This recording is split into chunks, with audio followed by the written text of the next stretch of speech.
अस्सलामुअलैकुम दोस्तों, तुसीं वेखदे पिओ पावर पंजाब टीवी ते मैं तुहाडा मेज़बान मुहम्मद बिलाल। दोस्त सब तो पहले अपने चैनल नूं करना सबसक्राइब और नाल ही लगे बैल दा बटन दबाना है ताकि साडी हर नवीं आने वाली वीडियो मेरे वीरां तक आसानी तरीके पहुंचे। दोस्तों वास्ते ताज़ा सूई मई की वीडियो लैके हाजिर होए हैं। तीसरा सुबह सूई है, पिछे कट्टी है और कल की सूई हुई है। कैमरा की नज़र तसल्ली कराने बाकी जो गल्लां बातां ने भाई होरां कोल पुछ लांगे। ए देखो जी माशाअल्लाह खब्बे दे हवाने और मुठ पर थाने पूरी गेट गेट की जरूरत है। देखो पूरी मुठ का मोटा थाने और कोई छट्टा नहीं, कोई फुहार नहीं। भाई होरां कोल भी गारंटी लवांगे, कोई दोस्त आके जो कि तसल्ली नाल लै सकदे ने।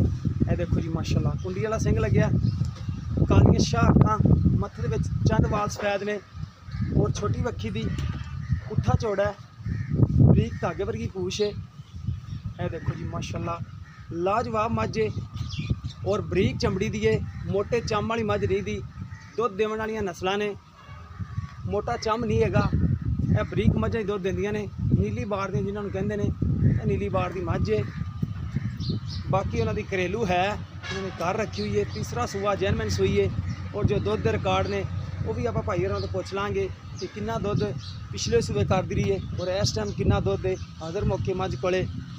ये जो गल्लां बातां ने सारियां मालकां नाल करांगे। यह कट्टी माड़ी ठाया जो भाईजान नाड़वा दिखा दी है।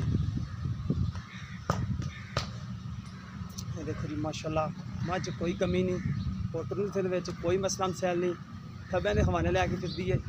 यह देखो जैनमैन एक कच्चा नाड़वा खड़ा नाड़, कच्चा नाड़वा बिल्कुल ताज़ा सूई है, कल की सूई हुई है। इनू माड़ा छड़ के तोड़े तो माड़ा मझ थोड़ी लंबी तोड़ के दिखाया जी।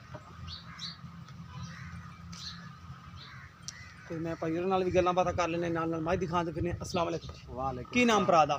मोहम्मद इश्तियाक। अच्छा भाई मोहम्मद इश्तियाक, ये तुहाडे कोल ये घरेलू है? तुहाडे कोल घरेलू है जी कि पहलां लियांदी सी या कोई कट्टी कुट्टी सांभी सी? नहीं जी, कट्टी लियांदी सी खादर तो। ठीक हो गया, खादर तो कट्टी हाँ लियांदी जी। सी, ठीक हो गया जी। ते पहला सूबा भी मेरे कोल सूई आ ते दूसरा ठीक हो सूई गया। आ, तीसरा मेरे घर सूई है। ठीक हो गया जी। अच्छा ये पहले सूबे ते छड्डो ना, दूसरे सूबे कितना दुध कर दी रही है? जेड़ा दूसरे सूबे कर दी जेड़ा माशाल्लाह दुध दा ना जी 18 तो 19 लीटर कर दी रही है। 18-19 लीटर कर दी रही है। हाँ जी ठीक हो गया। और इस टाइम जेड़ा हाजिर मौके बोला है कोले वो कितना हाजिर मौके कल सुबह सूई आ ते 8 किलो मैं बोला चोया वा। ठीक हो गया ते जी। कल शामी जेड़ा हैगा नारा चोया वो 5 किलो, जेड़ा आज सुबह चोया ना हाँ जी। वो 6 किलो आ। तकरीबन इस टाइम ना 12 किलो दुध जेड़ा बच्चे नूं छड्ड के 12 किलो है। हाँ जी ठीक हो गया जी, 12 किलो दुध है। जेडे ने मुहब्बत प्यार वाले पैसे लेने ने वो किन्ने ने? ਇਹਦਾ ਜੀ 3.5 ਲੱਖ ਰੁਪਈਆ ਮੁੱਲ ਹੈ। 3.5 लाख विचों कोई मुहब्बत प्यार कोई साडे दोस्त भरा आ जांदे ने, तो मुहब्बत प्यार करोगे? जी ਇਹਦਾ ਕੋਈ ਪਿਆਰ ਮੁਹੱਬਤ ਹੋ ਸਕਦਾ ਵਾ।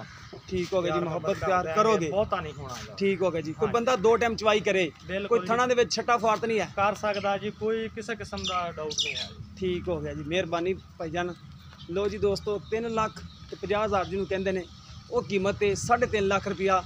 अगर किसी दोस्त से पसंद आवे 12 किलो दुध दे हाजिर मौके, पिछले सूबे 18-19 किलो दुध कर दी रही है।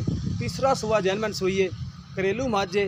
यह देखो पिछे कट्टी सोहनी माशाल्लाह है। अगर किसी दोस्त से पसंद आवे रबता नंबर 0303 7816 150, व्हाट्सअप ईमो नंबर है, कॉल नंबर भी है ये। अगर वीडियो पसंद आवे वीडियो लाइक शेयर जरूर करना है और अपनी राय दा इजहार करना है। इस दे नाल अपने मेज़बान नूं दिओ इजाज़त। इस तरह मिलांगे एक नवीं वीडियो दे नाल। अल्लाह ने के बाद।